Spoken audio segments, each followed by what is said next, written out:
look backwards at their career and what they have done. Because I Mhm. think a lot of times students, and even us as adults, sometimes we think like, I want to go into being a doctor, I have to major in biology, or I have Mhm. to major in this.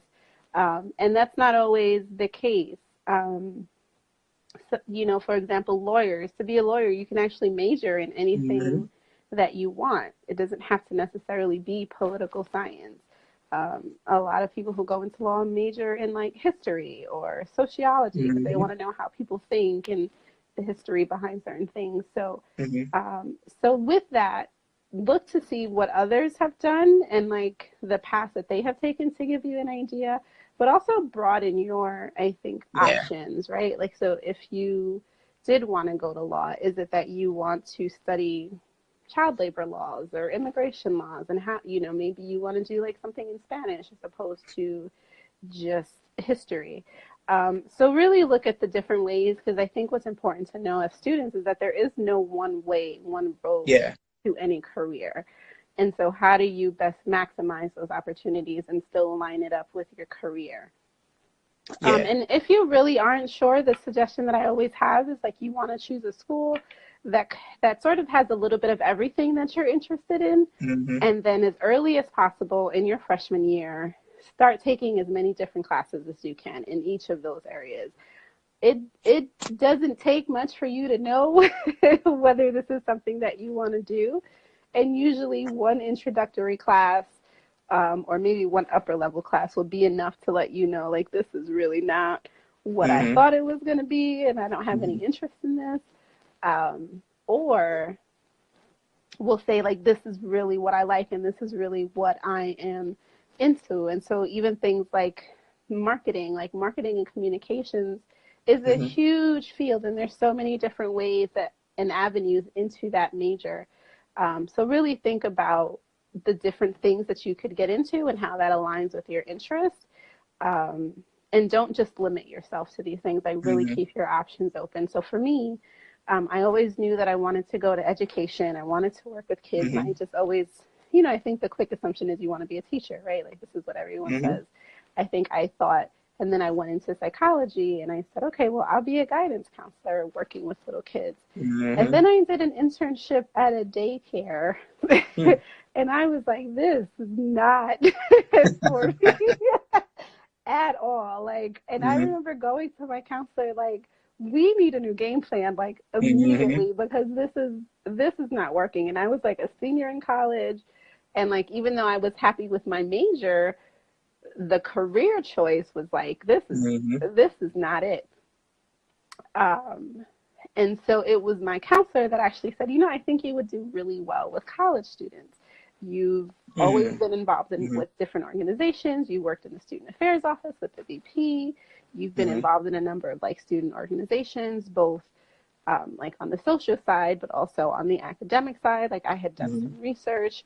And so I was like, oh, okay, I never actually thought about working with college students, because again, Mhm. you have these ideas of what your Yep. career is supposed to look like, and it really limits you to the work. And I always say she was my saving grace, because like, I absolutely love higher Mhm. education, and I love working with college students. And like, Mhm. I know that had I sort of stuck with that just because I said that that's what I was going to do, that I would have been miserable, like, working with younger Mhm. kids. And so, don't, like I said, don't limit yourself to what those options could be, and take some different classes and do some different internships or take jobs to really like hone in on what it is that you're looking to do. And this is also, I think, how you figure out your passion, right? Like, you try all Mhm. these different things, and you're like, I hate this, I love this, I don't like this, I kind of like this. Yeah. It's not really, there's only Mhm. one way to find what it is that you really love and are passionate about, and that's sort of just putting yourself out there to try the different things and then Yeah. realize what that is. So, Yeah. yeah.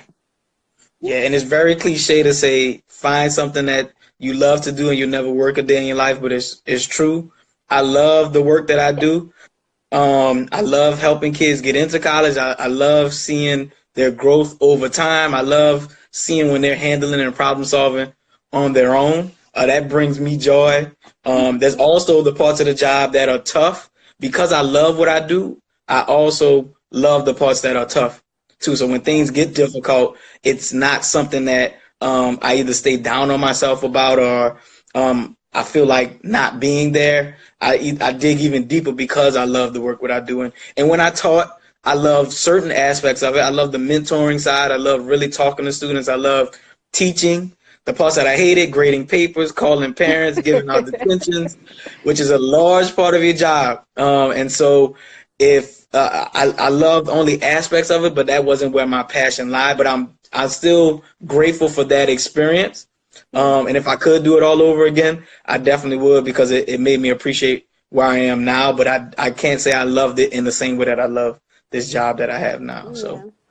Yeah, and just to tie that back in, I also think that your experience with a class or piece in high school doesn't necessarily have to be your experience in college.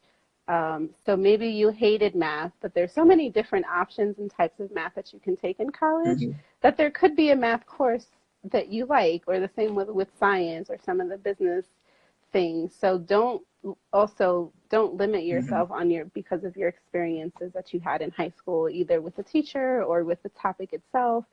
You know, maybe you just didn't like the teacher and they didn't teach it well, and like you struggled through it. Or maybe you felt like you didn't get the support you needed to do well in the class, and now you don't like it.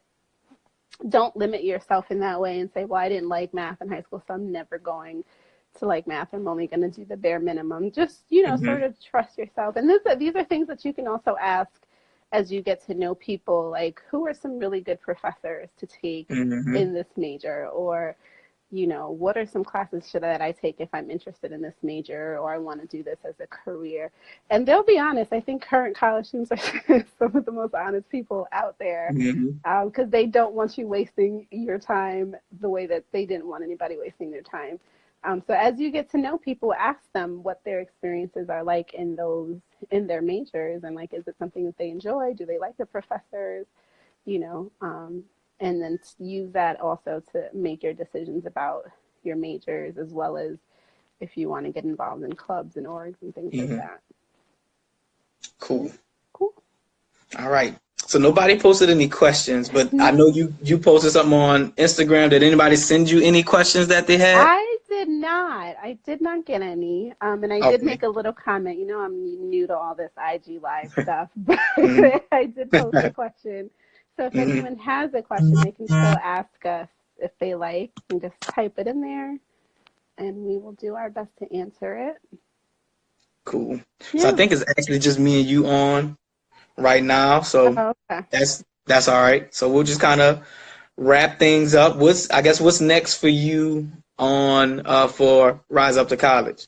So for me, I actually have a workshop coming up that I'm doing. So if you are in the city, specifically Manhattan, I am doing a workshop at the Dream Center Harlem on the myths and the realities of college life. So I was asked to do a workshop. There was a group of students who just recently, went on a college tour, and now sort of helping them go through some of the things that they may have seen and witnessed during their college tour, and what it is, and is what you see on TV, and like what happens really on college campuses, like what's real and what's fake. So I'll be discussing that May 2nd, which I believe is Thursday, at 6 o'clock at the Dream Center Harlem, which is, I believe, on 119th Street if you are in the city. And it's free to everyone. Oh, cool. Yeah, free is always good. Definitely. That's my favorite word. That is my favorite word. Yes. For me, no projects or anything coming up. I'm just trying to actually put out content a little more consistently. The past couple of weeks have been tough because this is like the rough part of our cycle of our season. The summer is like where it gets really intense, but I want to try to just put out content more consistently. I'm trying to build my website, and so just working on a few of those things internally. And then definitely for the fall, I'm working on a few things with some colleges to do some presentations. So once that kind of comes to fruition, I'll kind of let people know more details. Yeah. But to let everybody else know, this is not going to be the last time myself and Isabel are doing the IG Live. This is the first part of a 4-part series. So our second part, we have tentatively scheduled for May 23rd, on Thursday, May 23rd. So, of course, we want y'all to follow us. You can follow me at Grind to Grad on Instagram, Twitter, Facebook, pretty much just every social media. You can follow Account. me. Oh, I'm sorry. No, go ahead. Follow me at Rise Up to College on Instagram and Facebook. I am not on Twitter. I'm not there yet. And then I do have a website. It's Rise Up to College at Wix. Yeah. Facebook and Instagram is where I stay in my lane. Cool. Yeah, it's most of my content is on Instagram anyway, so y'all can definitely stay tuned for that. Of course, if you have any questions, feel free to DM us. You have to wait for the IG Live to do that, and we want to be as helpful as we can. So yeah. Oh, you said the next one, and then I think just congratulations, y'all are winding down. Congratulations on your acceptances. Good luck with making your decisions if you haven't already about college. It is a huge decision, I know, but I just trust that you are making the right decision for yourself. Kick ass in these last couple of weeks and enjoy it and make the best of it. And really use your summer, because college is fun, but it's crazy and it's hectic and it's a lot. And like anything else, time flies. So really just stay up to date on everything, but really enjoy these next amazing few weeks that you're going to have with all of your accomplishments and, honors and proms and graduations. Just really take in the moment, because you did it. That's it. You did it. Yeah. Yeah, I couldn't have said it better myself. Cool. All right. Appreciate you, Isabel, and I look forward to the next one. Thank you so much. Thank you. It was great. All right. You have a good night. You too. All righty. Bye.